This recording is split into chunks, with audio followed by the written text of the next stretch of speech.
ओम नमो भगवते वासुदेवाय।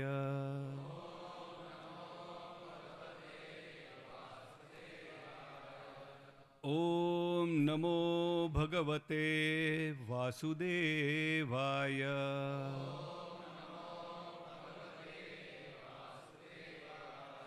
ओम नमो भगवते वासुदेवाय।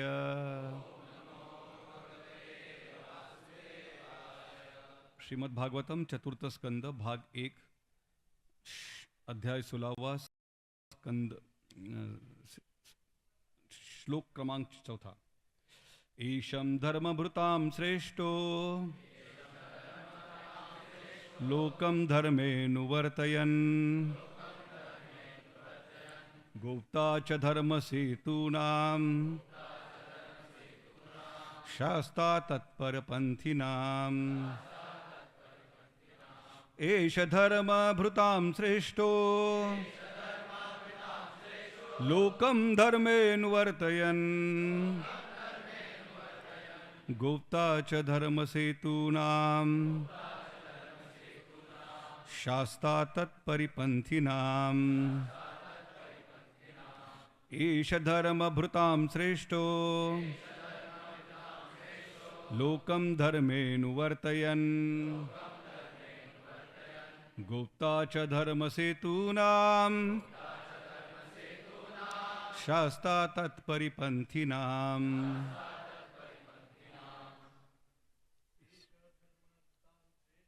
ईश धर्मभृतां श्रेष्ठो तुकमनुवर्तयन् तुकात धर्मधृतानां ततात कविकान्तिनाम्। ईश धर्मप्रतां श्रेष्ठो तां धर्मन् अनुवर्तयन् गोप्ता च धर्मसेतूनां शास्ता तत्परिपन्थिनाम्। माताजी। ईश धर्मभृतां श्रेष्ठो लोकं धर्मेऽनुवर्तयन्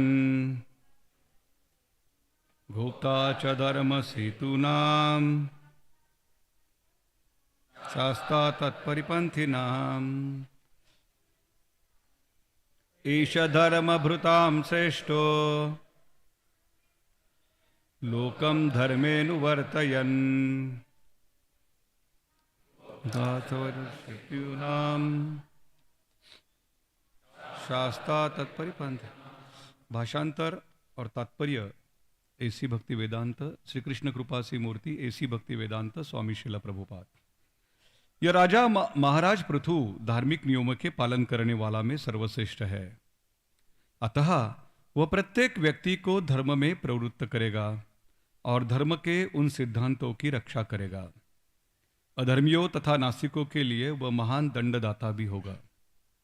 तात्पर्य, इस श्लोक में राजा अथवा सरकार के प्रधान के कर्तव्य का सुंदर वर्णन हुआ है। सरकार के प्रधान का कर्तव्य है कि वह यह देखे कि सभी लोग दृढ़तापूर्वक धार्मिक जीवन का पालन कर रहे हैं। राजा को नास्तिकों को दंडित करने में भी कठोर होना चाहिए।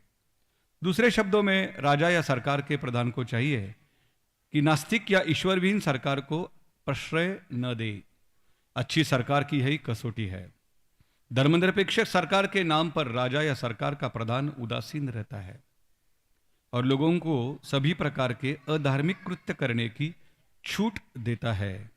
ऐसे राज्य में समस्त आर्थिक विकास के बावजूद लोग सुखी नहीं रह सकते। किंतु इस कलयुग में एक भी पवित्र राजा नहीं है, अपितु चोर उचक्कों को सरकार का प्रधान चुना जाता है। भला धर्म और ईश्वर चेतना के बिना लोग कैसे सुखी रह सकते हैं? ये धूर्त अपनी इंद्रिय तुष्टि के लिए नागरिकों के मन माना कर खसोटते हैं। भविष्य में लोग इतने तंग हो उठेंगे कि श्रीमद् भागवतम के अनुसार वे अपने अपने घर तथा गांव छोड़कर जंगलों में जाकर बसेंगे। फिर भी कलयुग में कृष्ण भावनाभावित लोगों के द्वारा प्रजातांत्रिक सरकार को कब्जे में किया जा सकता है। यदि ऐसा हो जाए तो जनता अत्यंत सुखी हो जाएगी। ओम ज्ञानतिमिरान्धस्य ज्ञानाञ्जनशलाकया चक्षुरुन्मीलितं येन तस्मै श्रीगुरवे नमः। श्रीचैतन्यमनोभीष्टं स्थापितं येन भूतले स्वयं रूपा कदा मह्यं ददाति स्वपदान्तिकम्।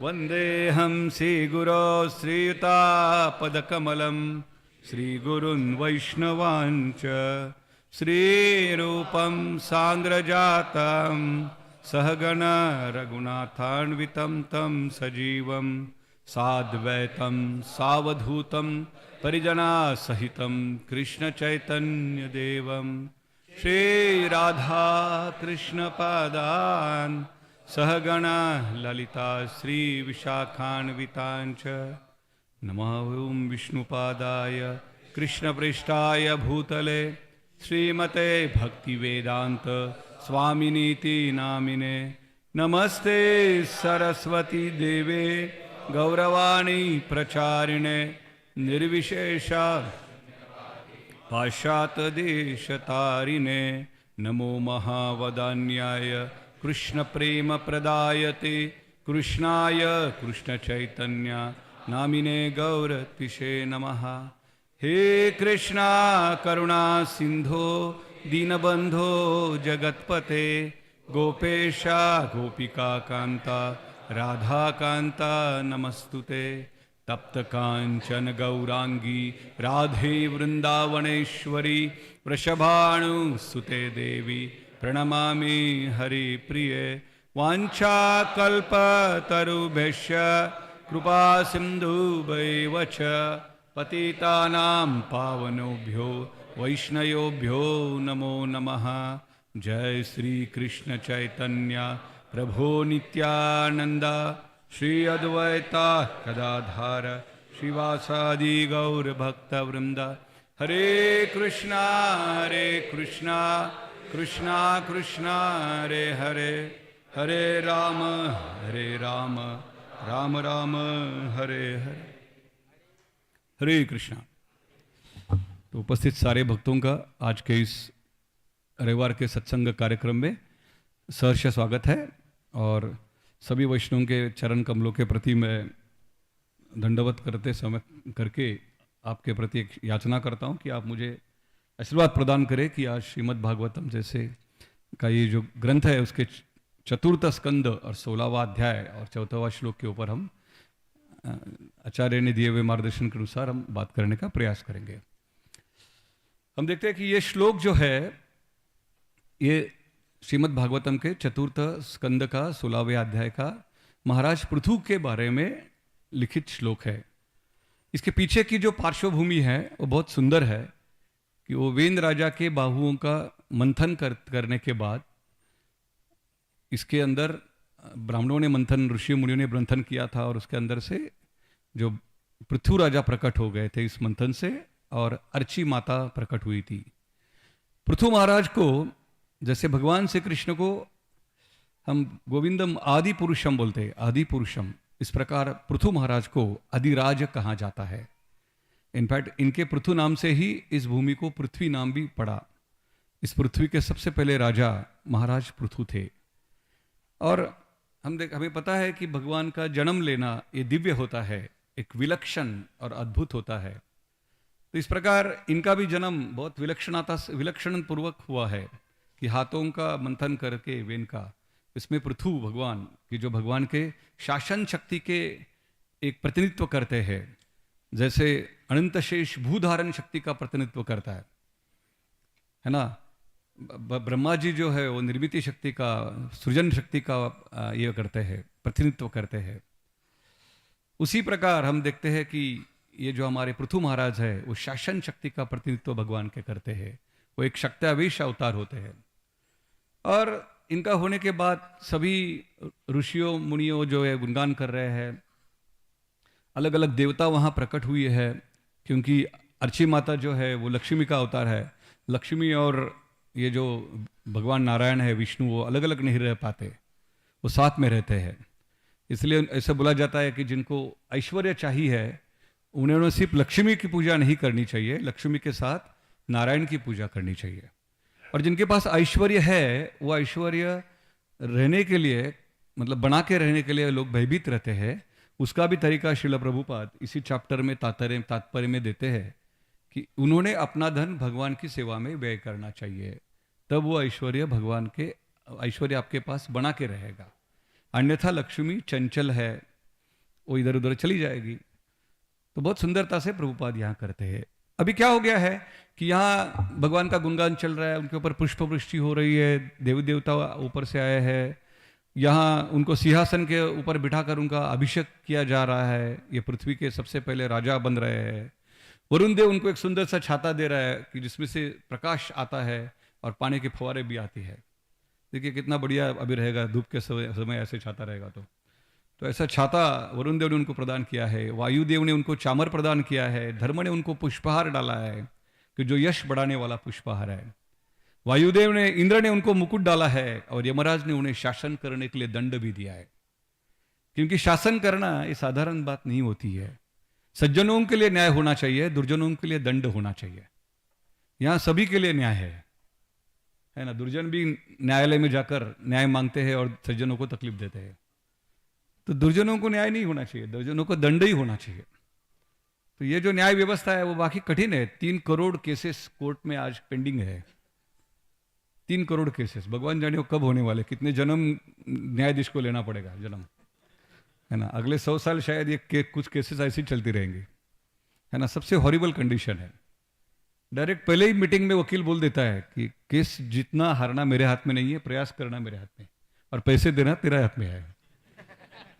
सो जो केस लेके कोर्ट में जाता है उसको तो इतना सरदर्द है कि पैसा भी जाता है और वो अटका हुआ काम भी अटकता है।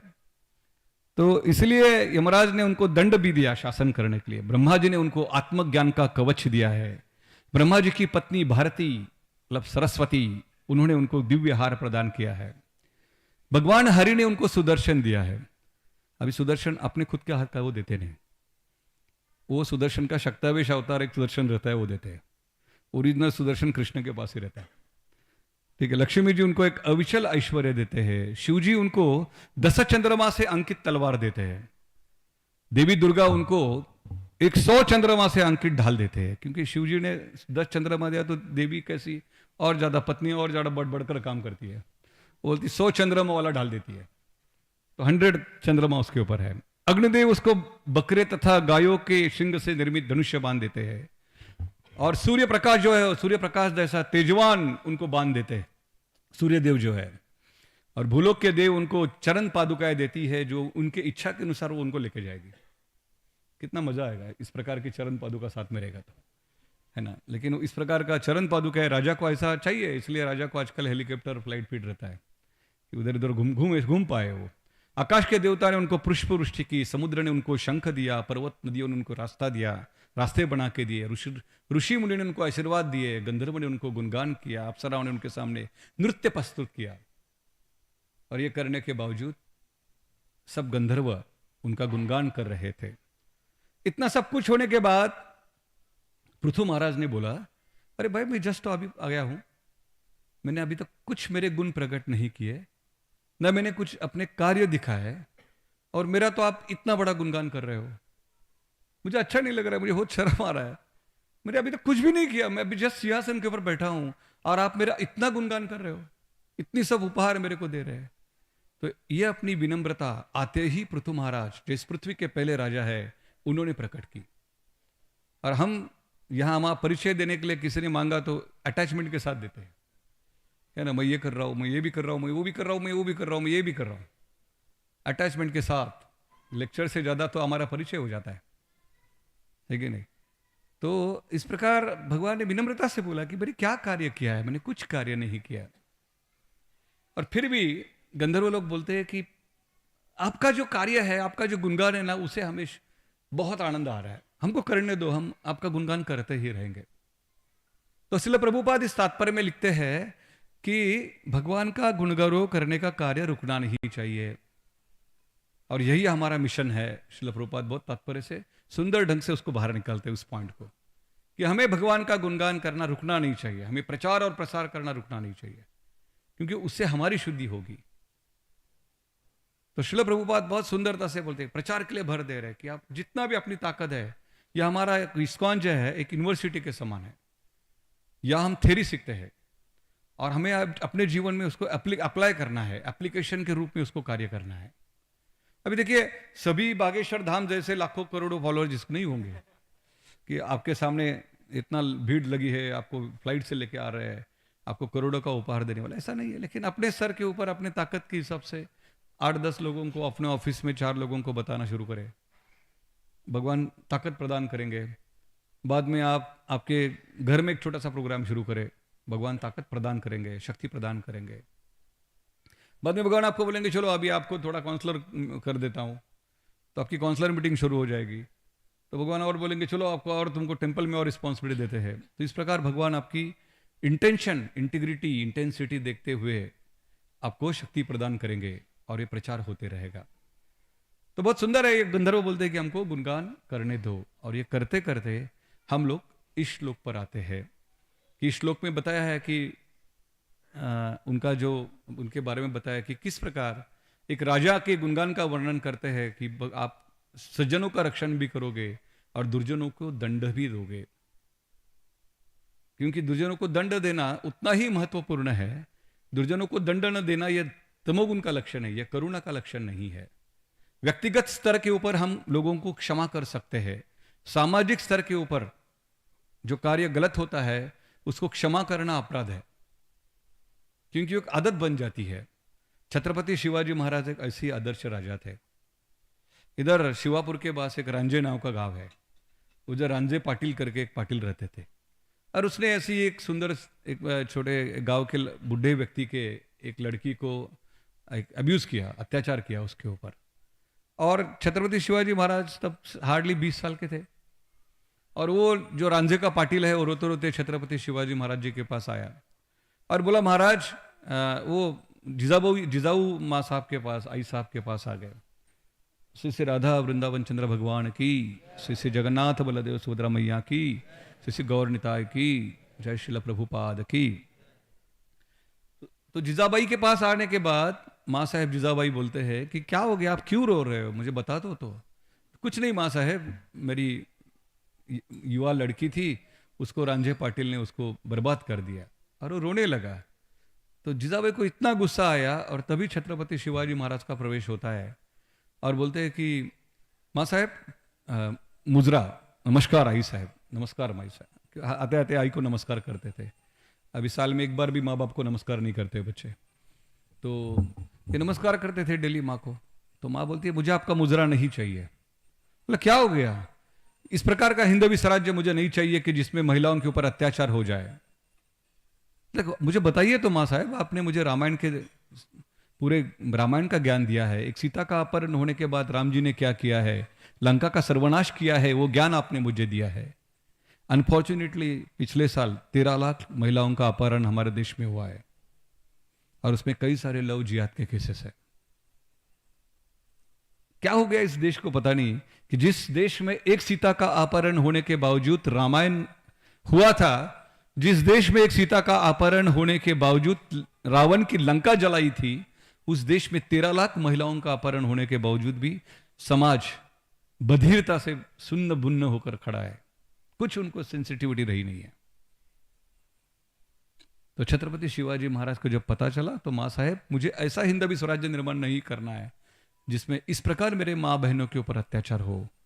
इमीडिएट ईसाजी कंक को बोलते हैं महाराज कि ईसाजी कंक जाकर उसको पकड़ के लाओ।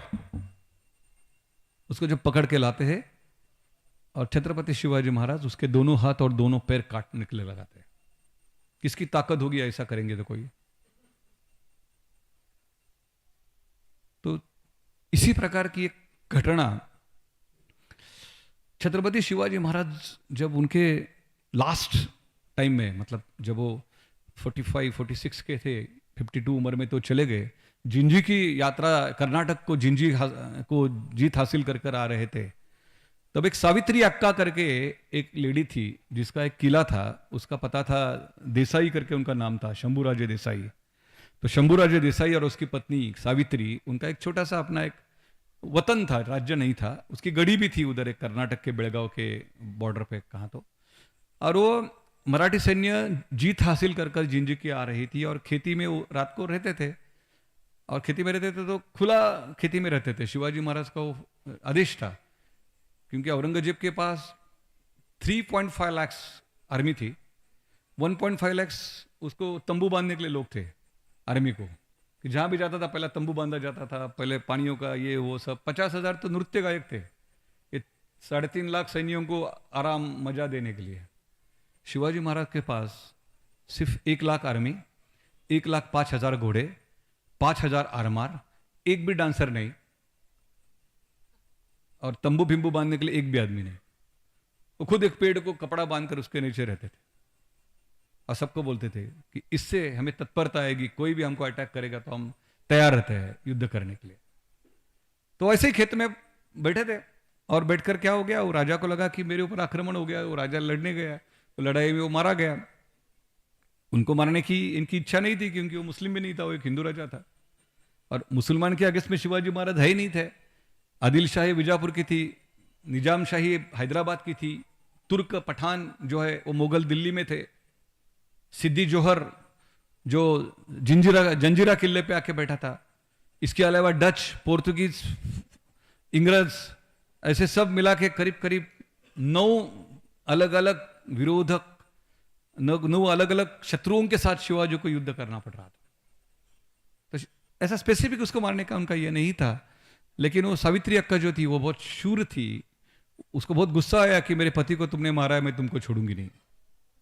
और इस प्रकार वो शिवाजी महाराज के ऊपर अटैक करते रहे। महाराज बोले कि झूठ मूठ की लड़ाई करो, ये लड़ी को मार के क्या मतलब है, हमें लड़कियों के साथ युद्ध नहीं करना है, स्त्रियों के साथ युद्ध नहीं करना है। और वो 25 दिन चला। तो बाद में लोग भी तंग आ जाते, महाराज ये सुन ही नहीं रही है, उसको समझ ही नहीं रहा है कि आपने कुछ गलती नहीं है। तो महाराज बोले ठीक है, थोड़ा जोर लगा के उसको जरा थोड़ा हराओ, सो दैट हम लोग क्रॉस कर सकते हैं। तो संभाजी एक गायकवाड़ करके था शिवाजी महाराज का सेनापति, वो आके युद्ध जोरदार करता है, उसको हराता है। हराने के बाद वो खुश होकर बोलने आता है महाराज को मैंने हरा दिया। तो बोलता है, वो सबसे पहला वो पूछते हैं वो सावित्री अक्का किधर है। वो बोले हाँ लाया है पकड़ के उसको मैंने।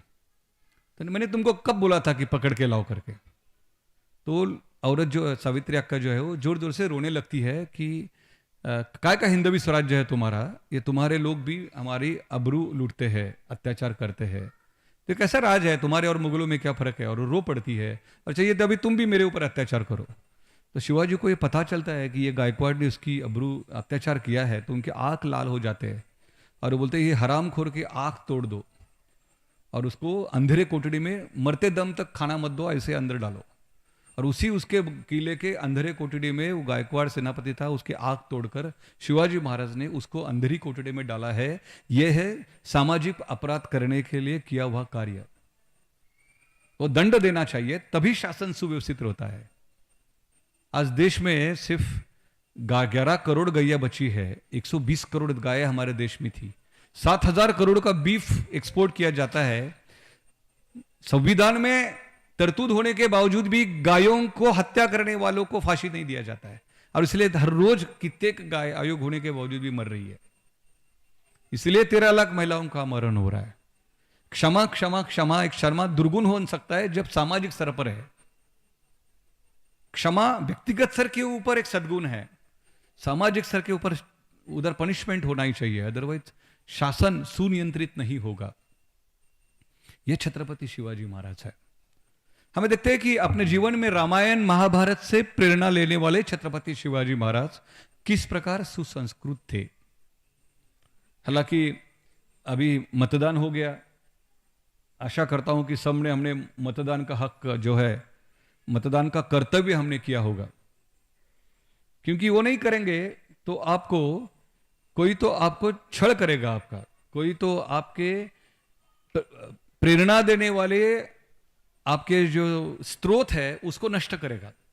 आपके गीता भागवत को स्कूल में पढ़ाने नहीं देगा, आपके मंदिरों के ऊपर अन्याय अत्याचारी जुल्म कर देंगे, आपके हिंदू बोलने के लिए आपको शर्म आएगी इस प्रकार के रूल्स बना देंगे, आपको कुछ फैसिलिटी नहीं दिया जाएगा, आपके धार्मिक कार्य करना आपके लिए शर्म लगेगी, इस प्रकार के कायदे कानून बना दिया जाएगा। और इस प्रकार ये फर्ज बनता है कि मतदान कितने चरणों में हो रहा है वो महत्वपूर्ण नहीं है, तो हमारा मत राम चरणों में होना चाहिए। जो राम चरणों वाले हैं उसे हमारा मत हमें देना चाहिए, और बहुत स्पष्टता से देना चाहिए कि जो सनातन संस्कृति को बढ़ावा देते हैं, जो हमारा भारत का स्पेशलाइजेशन है, ऐसे लोगों को ही हमारा मत हमें देना है और हमारा राजा चुनना है। वैदिक संस्कृति में राजा चुनने का अधिकार ब्राह्मणों को था। अभी जब ब्राह्मणों की बात आती है तब हम जन्म से बात नहीं कर रहे हैं। गीता बहुत स्पेसिफिक करती है, चातुर्वर्णम मया सृष्टिम गुण कर्म विभागशः। हर एक को ब्राह्मण होने का अधिकार था। ब्राह्मण का मतलब विद्वान होने का अधिकार सबको था। अपने गुण और कर्म के अनुसार जीकर आप ब्राह्मण बन सकते हैं। सत्य, तपस्या, निष्ठा, साधना, है ना, अपना सेवा, समर्पण, त्याग के द्वारा आप ब्राह्मण बनते थे। और ऐसे ब्राह्मण राजा को चुनते थे। बाद में यही राजा अपने प्रजा का रक्षण करता था, क्षत्रियों का रक्षण करता था, क्षत्रियों के साथ लड़ता था। और यही क्षत्रिय वैश्यों का रक्षण करते थे, और वही वैश्य गायों का रक्षण करते थे। और बाद में समाज में जो शूद्र कर्मचारी जो वर्ग है वो तीनों वर्गों को अपना सेवा प्रदान करता था, और इस प्रकार सुचारू रूप से समाज चलता था। क्या हो गया कि 3 प्रकार का राज्य होता है। एक होता है कि कम्युनिज्म, 3 तत्व ज्ञान के अनुसार राज्य चला सकते हैं। एक होता है कि कम्युनिज्म, साम्यवाद। दूसरा होता है सोशलिज्म, समाजवाद। और तीसरा होता है पूंजीवाद, कैपिटलिज्म। सो पूंजीवाद मतलब जिनके पास पैसा है वो अपने पैसे से अपना राज्य चला सकते हैं। जो अमीर है वो अमीर बनते जाते हैं उसमें। साम्यवाद में सब कुछ, जो नॉन परफॉर्मर है उनका भी राज्य है, और जो परफॉर्मर है उनका भी राज्य है। सब कुछ जनता का है, सब कुछ राज्य का है। और जो समाजवाद है, सोशलिज्म, उसमें है कि लोगों ने चुने हुए लोगों के द्वारा सब कुछ लोगों का है। थोड़ा फर्क है समाजवाद और कम्युनिज्म में। अभी होता क्या है कि इसमें कुछ, सब में कुछ डिसएडवांटेज है। कि कैपिटलिज्म में क्या है, पूंजीवाद में क्या है, भांडवलशाही मध्ये क्या है। उसमें यह है कि कुछ लोग अपने सत्ता जो है वो पैसा केंद्रित बन जाती है। साम्यवाद में क्या है, सत्ता जो है वो नॉन परफॉर्मर के भी नाम चला जाता है। काम नहीं करने वाला भी उतना ही बेनिफिट लेगा। आलसी बनता है समाज, क्योंकि सबको साथ समान मिलने वाला है तो क्यों परफॉर्म करूं। और सोशलिज्म में क्या है कि लोग चुन के लोगों को अपना प्रतिनिधित्व करने के लिए लोगों को रखते हैं, और वही लोग सब समाज का शिक्षण, आरोग्य, समाज व्यवस्था देखते हैं, जो आज भारत ने अपनाई है, समाजवाद। लेकिन अनफॉर्चुनेटली ये तीनों भी चीजों में, कैपिटलिज्म, कम्युनिज्म और सोशलिज्म में, सब लोगों ने धर्म निकाल दिया है। और धर्म की उदासीनता कैपिटलिज्म में है, धर्म की बिल्कुल नहीं के बराबर। साम्यवाद में तो धर्म को बैन किया है, सोशलिज्म में धर्म को आपके ऊपर रखा है, आपका चॉइस के ऊपर रखा है। हमारे प्रभुपाद जी को जो अपेक्षित है वो स्पिरिचुअल कम्युनिज्म है। कैपिटलिज्म विथ धार्मिक कम्युनिज्म, आध्यात्मिक साम्यवाद। साम्यवाद में सब कुछ जनता का है, समाजवाद में लोगों में चुने हुए लोग सब कुछ जनता का करके बांटेंगे। कैपिटलिज्म में सब पैसे वालों का है। आध्यात्मिक साम्यवाद में, स्पिरिचुअल कम्युनिज्म में सब कुछ भगवान का है। भोक्ताराम यज्ञ तपसा सर्वलोक महेश्वरम। और हम अपने नियत कर्म के अनुसार, हमारे स्किल के अनुसार, हमारे पूर्व कर्म के अनुसार हमें जो मिला है उसमें हम संतुष्ट रहेंगे, किसी का छीन के नहीं लेंगे। हमारे पास जो है वो भगवान की सेवा में लगाकर उसका हम स्वीकार करेंगे। That is called as the spiritual communism. और वो प्रभुपाद जी को अपेक्षित था। यहां प्रभुपाद स्पेसिफिक इस श्लोक में तात्पर्य में प्रभुपाद लिखते हैं कि ये प्रजातंत्र को जब हमारे भक्त उसके अंदर जाएंगे और ये चलाने की कोशिश करेंगे, तब हो सकता है कि भारत सुखी हो। क्योंकि अभी जो भारत का प्रजातंत्र है उसमें कृष्ण नहीं है, उसमें राम नहीं थे, नहीं है मनना गलत होगा कि 10 साल में स्थिति चेंज हो गई है। 10 साल में लोग राम जी का नाम, इस प्रकार का पंतप्रधान देश को मिला है कि जो राम जी के सामने अपना दंडवत करता है। इस प्रकार का पंतप्रधान देश को मिला है कि देहू जैसे छोटे तुकाराम महाराज जी के गांव में जाकर तुकाराम महाराज जी के अभंग गाता है। इस प्रकार का पंतप्रधान देश को मिला है कि जो हमारे पुरातन संस्कृति को जो तोड़ा फोड़ा गया था उसको वापस सम्मान देने की कोशिश कर रहा है। और वो देखने के बाद हम देखते हैं कि किस प्रकार हमारी संस्कृति जो थी वो औद्योगिक केंद्रित नहीं थी, इंडस्ट्रियल सेंट्रिक नहीं थी, it is a temple centric development थी। और उसका प्रत्यय हमें आता है, हमें देखते हैं कि 90s में टाटा बजाज कंपनी बहुत टॉप पे थे।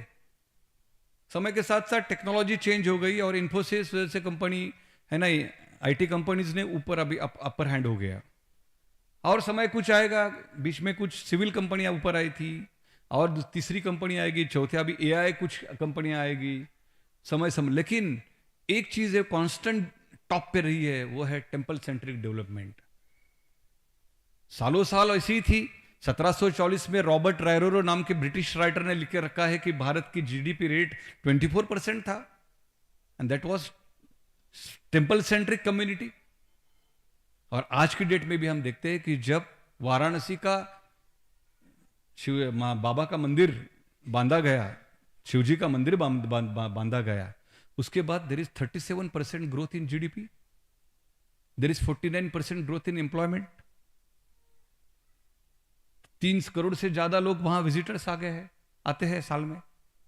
करोड़ों का डेवलपमेंट, फ्लरिश हो गया है पूरा वाराणसी, फ्लरिश हो रहा है अयोध्या। ये टेम्पल सेंट्रिक का बेनिफिट है। और हम देखते हैं कि फ्लरिश हो रहा है कोंडवा, हमारा मंदिर आ गया। आप देखिए ना, तो ये जगह 2006 में इसका निगोशिएशन करने का सौभाग्य मुझे प्राप्त हुआ था कमरुद्दीन पानसरे नाम के व्यक्ति से। 175 rupees per square feet rate बोल रहा था, और मैंने 1 साल निगोशिएट करके 105 पे लाया। परम पूज्य गोपाल कृष्ण महाराज जी ने 97 पे लाया उसको। और तो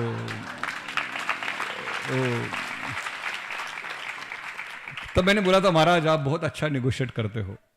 महाराज बोले, प्रभुपाद जी का मणि है ना, वैसा प्रभुपाद जी का है, क्योंकि हमारा पूरा मंदिर है ना, उसका पूरे फंड रेजर हमारे गोपाल कृष्ण महाराज जी है।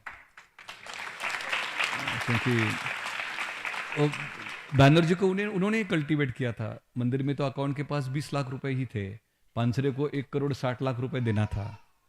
वो कैंप का बैनर्जी का बंगला, जिस व्यक्ति को गोपाल कृष्ण परम पूज्य गोपाल कृष्ण महाराज जी ने कल्टीवेट किया था, उसके वजह से 1 कोटी 40 करोड़, बंगला बेचने के बाद 1 कोटी 25 लाख मिला।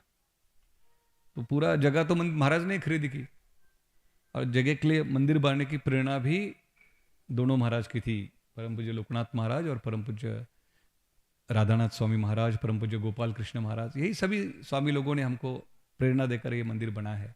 और हम देखते हैं कि किस प्रकार कम्युनिटी डेवलप हो गई है। पुलिस लोग मुझे बोलते हैं कभी कभी कि आप लोगों के पास के केस ही आते नहीं, कोंडवा के हर रोज आते हैं 10-12, पास 25 तो ऐसे ही जाते, जब भी जाओ वो भीड़ रहती है वहां। यहां से भीड़ ही नहीं रहती।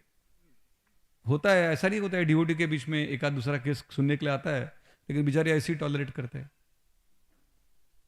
क्योंकि ये फर्क है, हमारी पूरी चेंज, नजरिया चेंज हो जाता है, जीवन शुद्ध हो जाता है, आचरण शुद्ध हो जाता है, उससे कार्यकलाप शुद्ध हो जाते हैं। और हम देखते हैं कि हमारे कई सारे भक्त रिक्शा ड्राइवर है, कोई इलेक्ट्रिशियन है, कोई गौंडी है, कोई सुतार है, अलग अलग कम्युनिटी से हम लोग हैं, अलग अलग राज्यों से हम हैं, अलग अलग वर्ण से है, अलग अलग आश्रम से है, और हर एक व्यक्ति अपने लेवल के ऊपर फ्लरिश हो रहा है। यश कृष्ण के साथ ही मिलता है। शक्ति और भक्ति का हमारा फॉर्मूला था, हम भक्ति करते हैं शक्ति के साथ, हम भक्ति भी करते हैं, हम शक्ति भी करते हैं, हम साधना भी करते हैं, हम संगठन भी दिखाते हैं, हम धर्म अर्थ वाले हैं, हम कर्म के साथ धर्म करते हैं, हम शुभ लाभ वाले हैं। तो ये हमारे सूत्र है, हमारे पुरखों ने दिए हुए, हमारे आचार्यों ने दिए हुए, उसके साथ लेके चलना चाहिए।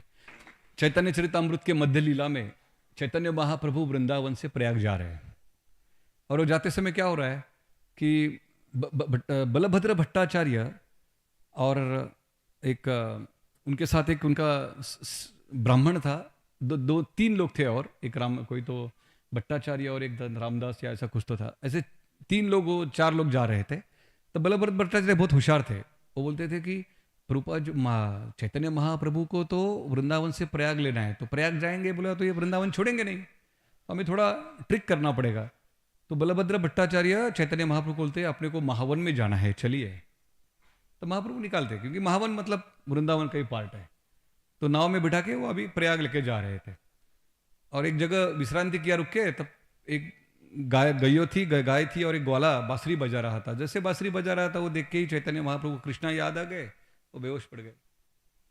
और बाद में तभी 10 मुसलमान घोड़े के ऊपर आए और देखे कि अरे एक इतना गोरा गोरा दिखने वाला एक सुंदर व्यक्ति बेहोश पड़ा है, सन्यासी, शायद उसके पास पैसे रहेंगे, इसलिए 4 ब्राह्मण वहां पैसे लूटने के लिए बैठे।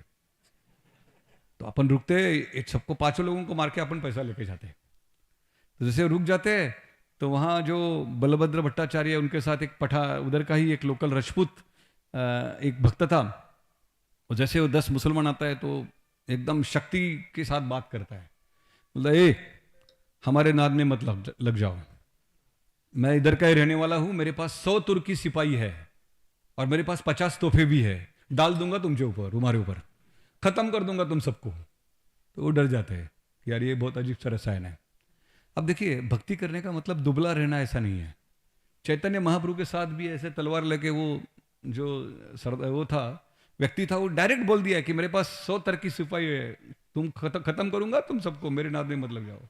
मराठी माझ्या नादाला लागू नको भाऊ, मराठी लोग मस्त बोलतात। तो वो सब चलता है। तो होने के बाद वो डर जाते हैं।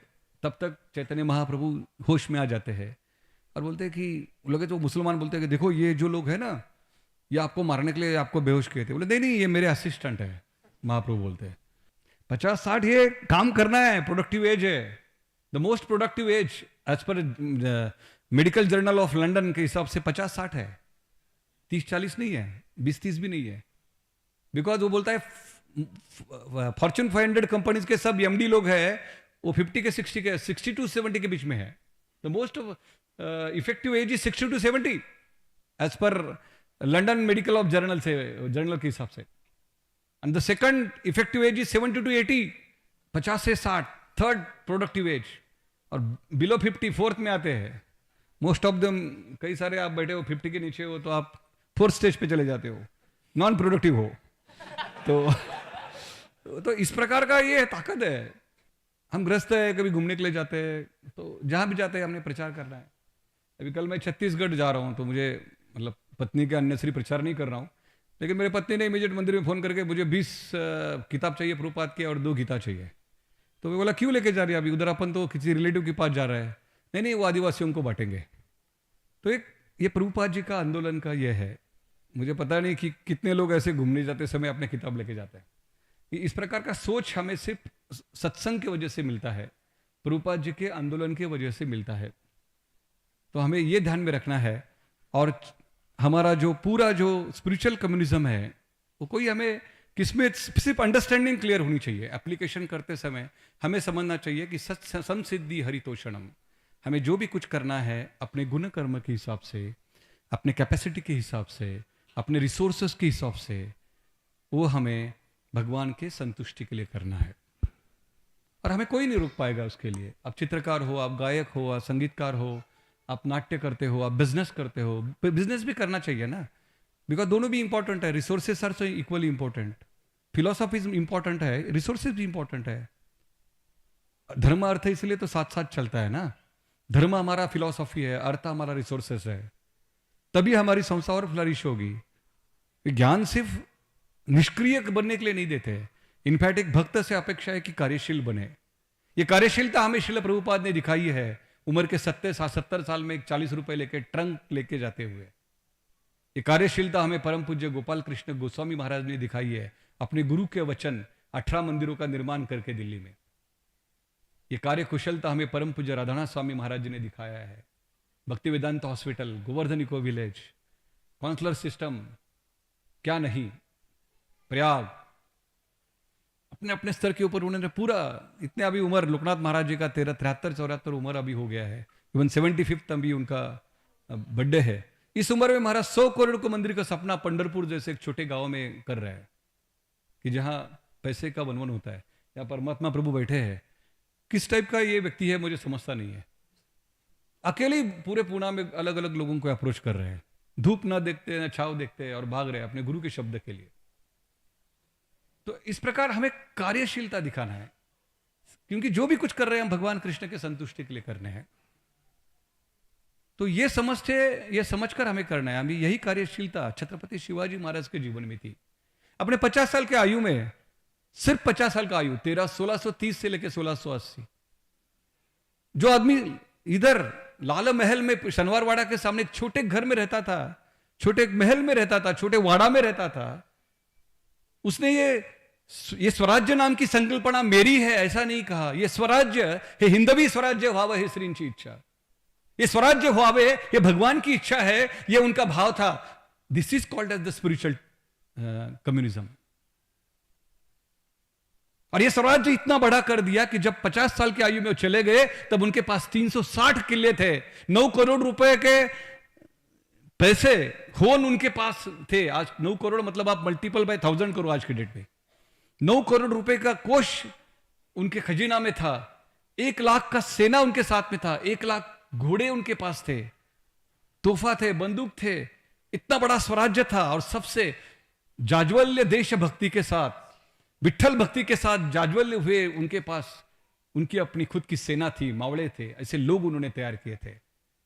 आप रायगढ़ को देखोगे तो पता चलेगा कि इतना बड़ा फोर्ट है, लेकिन उस किले के ऊपर उतने बड़े रिसोर्सेस करके रखे हैं, इतनी बड़ी पानी की टंकी बांध के रखी है लोगों के कल्याण के लिए।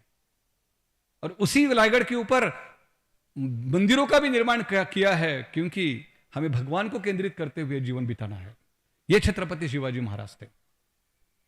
एक व्यक्ति ने अपने 14 साल में उन्होंने अपना कार्य शुरू किया। हमारा कोदौड़ी मंदिर के पास जो तोरणा फोर्ट है वो जीतकर उन्होंने एक कार्य शुरू किया। एक किले के ऊपर उनका जन्म हुआ था, शिवनेरी के ऊपर, उनका मृत्यु रायगढ़ के ऊपर हुआ। अपने जीवन में 70% समय उन्होंने किले के ऊपर बिताया है। और इस राजा के बारे में संत श्रेष्ठ रामदास स्वामी, उनके मन में ये विचार क्यों थे? क्योंकि संत श्रेष्ठ रामदास स्वामी नाम का एक व्यक्ति इस महाराष्ट्र में घूमता था, और घूमते घूमते क्या बोलता था? कोमल वाणी दे रामा, विमल करणी दे रामा, सज्जन संगति दे रामा, अभेद भक्ति दे रामा, बहुजन मंत्री दे रामा, बहुजन मैत्री दे रामा। मुझे आम आदमी के साथ मैत्री दे रामा, अभेद भक्ति दे रामा, मेरा भक्ति अभेद दे प्रभु रामचंद्र, सज्जन संगति दे रामा। इस प्रकार का ज्ञान उन्होंने छत्रपति शिवाजी महाराज को सिखाया था। पहले ते हरिकथा निरूपण, दूसरे ते राजकारण, तीसरे ते सावधपण सर्वान विषयी। हरिकथा निरूपण पहले करना ही चाहिए, उसके बाद राजकारण करना चाहिए, समाजकारण करना चाहिए, पारिवारिक जीवन बिताना चाहिए, प्रचार करना चाहिए, सब चीजें पहला टॉप के ऊपर लिखा है, पहले ते हरिकारण। धर्म जगला तो समाज जगेल, इस प्रकार की भावना उनकी थी। और इसलिए बोलते थे, आम्ही काय कुणाचे खातो, श्री राम आम्हास देतो। रामदास स्वामी बोलते थे, मैं किसका खा रहा हूं, मैं जितना राम देता है। आम्ही काय कुणाचे खातो, श्री राम आम्हास देतो। सामर्थ्य आहे चळवळीचे, अधिक केलेच पाहिजे। वो सामर्थ्य के लिए गांव गांव में जाकर हनुमान जी के मंदिर खड़े कर रहे थे, राम नाम का जप सिखा रहे थे, बच्चों को फिजिकल स्ट्रेंथ कमाने के लिए बोल रहे थे, साथ साथ स्पिरिचुअल इनपुट दे रहे थे। और इस प्रकार के लोग छत्रपति शिवाजी महाराज के पास झुंड के झुंड जाती थी और उनके साथ ज्वाइन करते थे। जब छत्रपति शिवाजी महाराज चले गए तब एक सुंदर खत रामदास स्वामी संभाजी महाराज को लिखते हैं। शिवरायाचे 8वे रूप, शिवरायाचा 8वा प्रताप, शिवरायाचा 8वा साक्षेप भूमंडळी। छत्रपति शिवाजी महाराज का रूप याद करो, छत्रपति संभाजी। छत्रपति शिवाजी महाराज का प्रताप पराक्रम याद करो, छत्रपति संभाजी। छत्रपति शिवाजी महाराज का न्याय देने का तरीका याद करो, छत्रपति संभाजी। भूमंडळी, शिवरायाचे कैसे बोलणे, शिवरायाचे कैसे चालणे, शिवरायाचे सलगी देने कैसी ऐसे। उनका चालना, उनका बोलना, उनका सलगी देना, उनका गाइड करना किस प्रकार है वो समझ लो संभाजी। या उपरी विशेष करावे, करावे यावरी उपैश विशेष, तरीच म्हणावे पुरुष। तभी आप खुद को पुरुष बोलिए। ये छत्रपति संभाजी शिवाजी महाराज का एक वैष्णव साधु का एसोसिएशन था। कितना सुंदर उन्होंने किया है कि दास डोंगरी राहतो, उत्सव देवाचा पाहतो। कि मैं पहाड़ के ऊपर रहता हूं, लेकिन भगवान का उत्सव मैं देखता हूं. रघुरायांचा वर पावलो पावली सत्वर, जणाचा उद्धार करावया. म्हणून आम्ही रामदास, रामचरणी आमुचा विश्वास. कोसळली पडो हे आकाश, परी आणिकांची वासना पाहे. बोलते म्हणून आम्ही रामदास. आम्ही रामदास क्यों है? कारण रामचरणी आमुचा विश्वास. आमचा विश्वास प्रभु रामचंद्र के चरण में है. कोसळनी पड़ो है आकाश, आकाश भी हमारे सामने गिर गया, इतने संकट भी हमारे जीवन में आए, तरी अनिकांचा वास ना पड़ो. तभी हम इधर उधर नहीं भटकेंगे, अपने धर्म के मार्ग से ऊपर हम नहीं जाएंगे. समर्थाच्या सेवकासी वक्र पाहे, असा भूमंडळी कोण आहे? कौन है समर्थ सेवका से वक्र देखने वाला? कोई नहीं. इस प्रकार की ताकत, प्रेरणा, आत्मशक्ति उन्होंने जागृत की थी. और वही दूसरे बाजू में तुकाराम महाराज छत्रपति शिवाजी महाराज के लिए प्रार्थना करते थे.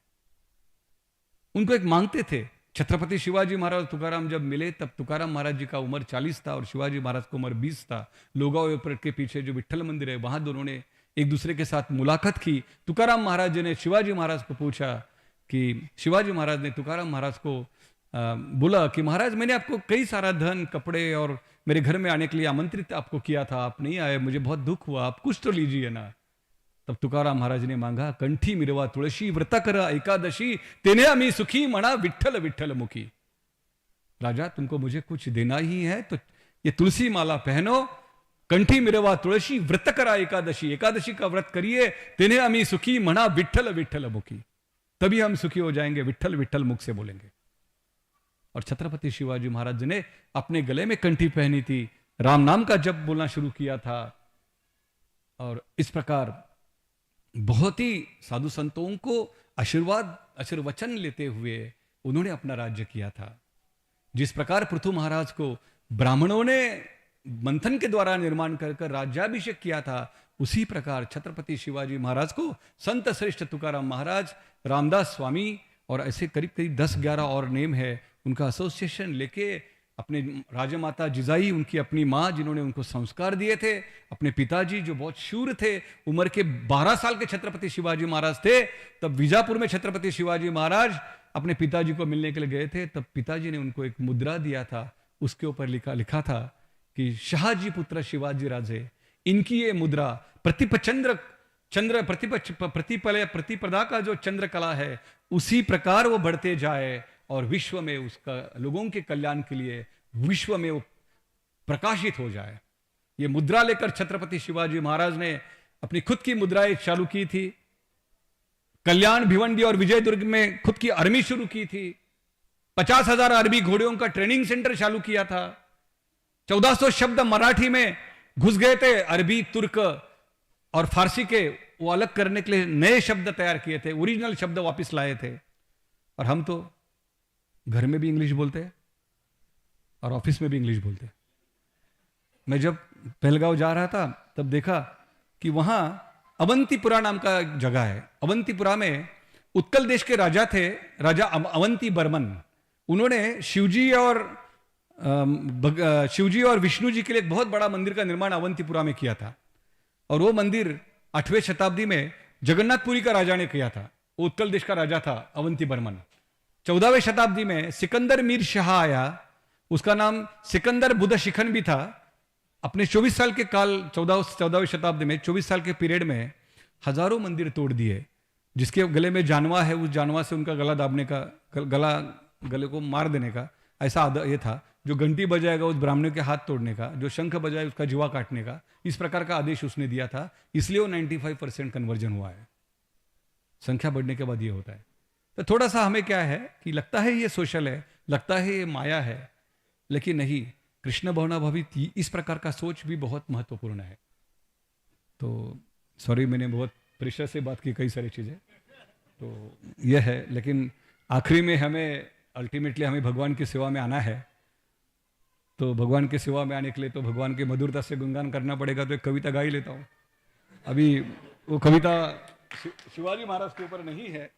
ये कविता चंदन यात्रा चल रही है, तो 3 साल पहले मैं और रेवतीपति प्रभु, और 2 साल पहले मैं, रेवतीपति प्रभु और सुंदरवर प्रभु महाबलेश्वर गए थे घूमने के लिए. नहीं, वो हम कोदोड़ी में अपना जो डेवलपमेंट करना था तो उधर एक मुझे गेस्ट हाउस दिखाना था, क्या उसी प्रकार हम अपने कोदौड़ी में करेंगे क्या।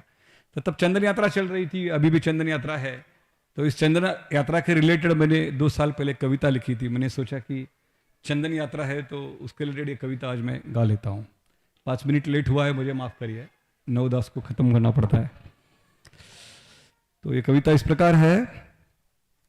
हे नंद नंदना तुझा चरणाशी वंदना, हे नंद नंदना तुझा चरणाशी वंदन, अर्पितो तुला तुळशी केशर चंदन, हे नंद नंदन तुझा चरणाशी वंदन, तुझे रूप पाहुनी तुझे नाम गाऊनी, तुला दीप लावणी तुझे धाम पाहुणी, सुटले रे तुटले रे फुटले रे सारे बंधन, हे नंद नंदन तुझा चरणाशी वंदन, अर्पितो तुला तुळशी केशर चंदन, तुझा कथा श्रवणी तुझे गान कीर्तनी,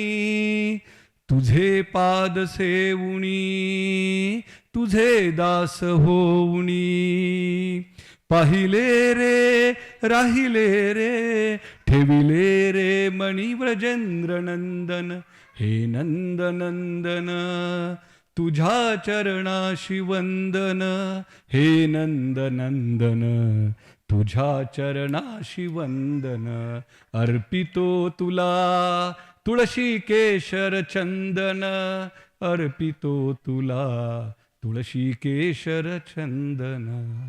श्रीमद् भागवतम की, श्रील प्रभुपाद की, पृथु महाराज की, छत्रपति शिवाजी महाराज की, अनंत कोटि वैष्णव वृंद की, निताय गौर प्रेमानंदी। हरे कृष्णा। सभी भक्तों से विनती है आपने जगह में बैठ जाइए। तो हम सर्वप्रथम धन्यवाद करते हैं इस ग्रेस श्वेतदीप प्रभु का। पूजनीय पृथु महाराज,